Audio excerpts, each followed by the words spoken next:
Hello guys, welcome back to my new blogs Tumpa Kotha blog channel. আমার চ্যানেলে তোমাদের অনেক স্বাগত। তোমরা সবাই কেমন আছো? আশা করছি ভালো আছো। আমি টুম্পা নিয়ে চলে এসেছি তোমাদের সামনে নতুন ভিডিও প্রতিদিনের মতো। তো অনেক অনেক ভালোবাসা দিয়ে সাপোর্ট করো, তোমাদের ভালোবাসার অপেক্ষায় রইলাম। আর আমি আমার ব্লগটা স্টার্ট করছি ঠিক এখন থেকে। সকালে অনেক বেশি সকাল উঠেছি আজকে। ঠান্ডা লাগছে কারণ আস্তে আস্তে ঠান্ডাটা এদিকে পড়ছে। একটু মফস্বল এরিয়ায় তো অনেক আগেই ঠান্ডা পড়ে গেছে, দেখছি সোয়েটার কোট সব পরা শুরু করে দিয়েছে। তো এখানে এই যা স্টার্ট হয়েছে পড়া, ঠান্ডা পড়া আর কি। তো এই নিয়েই তো করতে হবে সারা শীতকাল। আমি শীতকালটা খুব ভয় পাই। তো যাই হোক, সকালে গাছে জল দিয়েছি, অল্প অল্প জল দিতে হয় এখন যেহেতু শীতকাল। আর জামা কাপড় অনেক কাচাকুচি হয়েছে, তো সেগুলো মিলে এসেছি। মিলে এসে এবার জল খাবো, তারপর চা খাবো। তো চলো, সাথে থাকো, পাশে থাকো, ব্যাস এইটাই। তো গাইস, রান্নাঘরে এসে ফুলকপি আলু ভাজা হয়ে গেছে।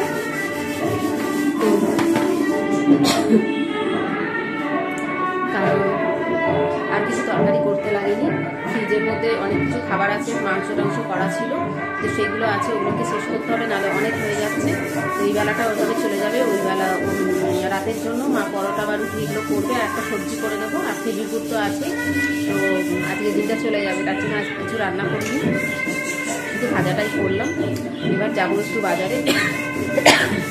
দেখেছো কাশিটা এখনো ছাড়েনি।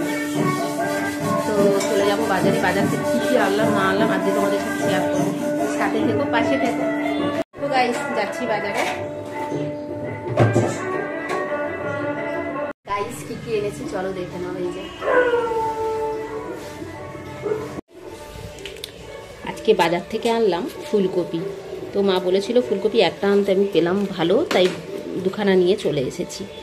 আর এই যে কড়াইশুঁটি এনেছি, আর গাজর এনেছি, বিস্কিট, পাতিলেবু আর টমেটো, এগুলোই আজকে আমি বাজার করেছি। আর মাছ এনেছি, মাছটা ধুয়ে ফ্রিজে রেখে দিয়েছে, তাই দেখাতে পারলাম না।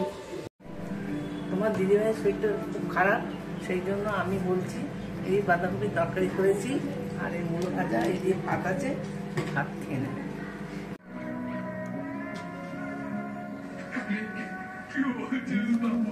তো গাইস, মাই সব করেছে। রাত্রে রুটি করার কথা ছিল, তা করা হয়নি। আমার শরীরটা হঠাৎ করে খারাপ হয়েছে,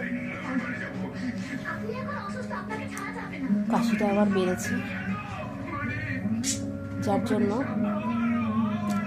আগের ক্লিপটা মা বললো তোমরা প্লিজ একটু মানিয়ে নিও। মা সেভাবে হয়তো বলতে পারে, সেভাবে হয়তো মা বলতে পারেনি, তবে চেষ্টা করেছে যেটুকু করার। ক্যামেরার সামনে আসে না, তো তার জন্যই হয়তো এরকম হচ্ছে।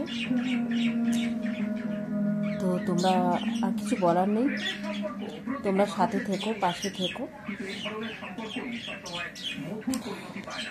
অনেক ভালোবাসা দিও, যাতে আমি সফলতার পথে এগিয়ে যেতে পারি এবং সাকসেসফুল হতে পারি। তোমাদের ভালোবাসা, যারা বড় আছো আমার থেকে, তারা অনেক আশীর্বাদ করো, ভালোবাসা দিও।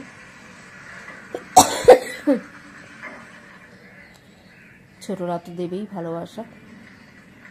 তো চলো, আজকের মতো ভিডিওটা আমি এখানে শেষ করছি। টাটা।